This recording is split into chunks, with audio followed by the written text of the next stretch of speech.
отбасылы еркек семьясын басқа әйел үшін тастап кетсе, көп әйелдердің жасайтын қателігі балдарымен манипуляция жасайды. Жандарым, сіздердің балдарыңызбен манипуляция өтетін болса, ол тастап та кетпейтін еді балдарын. Өтпейді ол манипуляция.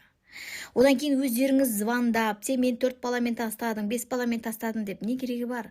Он знает, ол қанша баламен тастап кетіп жатқан, ол прекрасно знает. Одан кейін ол әйелдің барып шашын жұлдым, үйттім деп айтасыздар.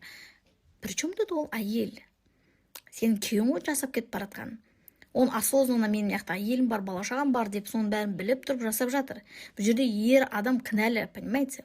Біреудің барын шашын жұлып, не надо опускаться до ее уровня, девочки. Большая ошибка. Если с тобой так случилось, сенің басыңа сондай жағдай түсті ма? Прими это все. Сенің проблемаң, сенің бар ары қарай фокусың қалай өмір сүремін дальше.